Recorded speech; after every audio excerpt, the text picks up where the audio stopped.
Бүгінгі әңгіме кіші жүздегі әлімұлының ішіндегі ең үлкен ру бұл шекті. Қазақта бұрын айтқан шекті көп пе, шегіртке көп пе, яғни соншалықты үлкен ру болған. Шекті әлімұлының ұлы Жаманақтан бастау алады, яғни Николай Аристовтың ойы бойынша шекті Саян тауларында мекен еткен. Шек немесе Шегелек деген 759 жылы Түргеш қағанатымен жаулап алып құрамына кіргенде, кейін ол жайында Түргеш қағанатындағы Манчжу ханның тасқа қашап жазған оқиға жайлы ескерткіш бар. Түрік қағанаты құлағаннан кейін қарлұқтармен бірге Түргеш қағанатының құрамына кіреді. Кейін қарлұқтармен бірге түргештерге қарсы шығып, үлкен қарлұқ мемлекетін құрады. Махмуд Қашқаридің Диуана Укатур кітабында шектілерді Шу өзен бойында және Жетісудың бойында мекен еткен деп жазады. Ал 10-11 ғасырларда Шыңғыс ханның жорығы кезінде сол кездер Жетісудың бойында үлкен шайқас болады. Қарсы шыққан шектілерге ашуланған Шыңғыс хан бұлардың бәрін Құмды, Арал мен Қарақұмның тақырына көшіріп жібереді. Осылайша шекті руы жошы ұлысына кіріп, яғни кейін Алтын Ордаға бағынышты болады. Бірақ Алтын Ордадан күйреп құлап аттанда шектілер Ноғай ордасымен үлкен ықпалды болады. Ноғай ордасында атақты Аламан батырдың билігімен ықпалы мықты болады. Әбілқайыр хан жас кезінде Шайбанилер ұрпағынан шыққан, я билігі,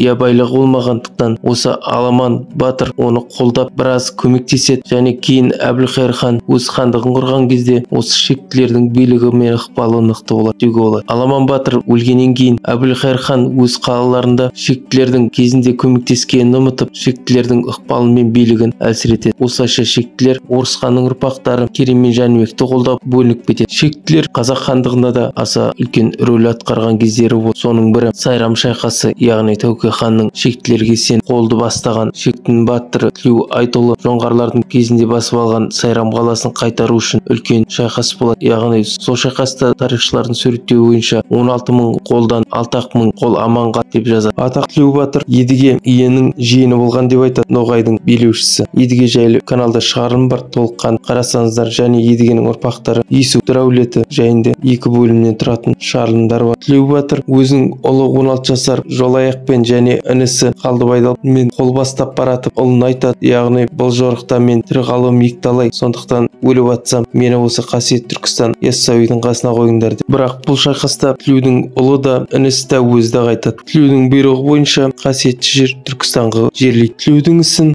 кенже ұлы Мөңке би жалғастырады, яғни жастайынан батырлығымен әруақты кісі болған. Сол өз заманындағы Әбілқайырды қолдап ел ісіне көп араласқан. Анарқай шайқасында 1729 жылы 10.000 қолды бастаған, яғни қолбасшы болып жорықтарға қатысқан. Сонымен бірге сол заманда шектілер үлкен ру болғандықтан жоңғарларға күресте өздері қол жинап, өз қолдарымен соғысқан, басқа рулармен бірікпей. Сол кездердегі атышулы Сұлтан батыр және Тайлақ батырды айтады. Көзге түскен Тайлақ батыр атақ қазақ киносынан белгілі Бегежан батырдың ұлы деп саналады. Қыз жібек эпопеясындағы. Тайлақ батыр Бұланты мен Анарқай шайқасында бүкіл қазақ қолын бастап қолбасшы болады, және сол кездерде жиенде қатысады. Ұлы жүздегі Ошақты Санырақ батыр. Сол қиын-қыстау кездерде Әбілқайыр ханды кіші жүздің Бақтыбай Төресұлы батыр қолдап, яғни жоңғарларға да қарсы Орыс империясының ықпалында азайтуға үлкен көмек көрсетеді. Бірақ кейін Әбілқайырды орта жүздің ханы Барақ өлтіргеннен кейін Орыс империясының ықпалында болған Нұралыны хан қылып сайлағанда шектілер мойындамай, өз арасынан Сұлтан батырды қолбасшы қылып санап, Нұралыны мойындамайды. 1770 жылдары Сұлтан батыр өлгеннен кейін Орыс империясымен және Хиуа хандығының ортасында қалады. Яғни Хиуа ханымен 50 жылдай қарсы күресіп, кейін таңдауға мәжбүр болады. Яғни Орыс империясының құрамына кіре ме, әлде Хиуа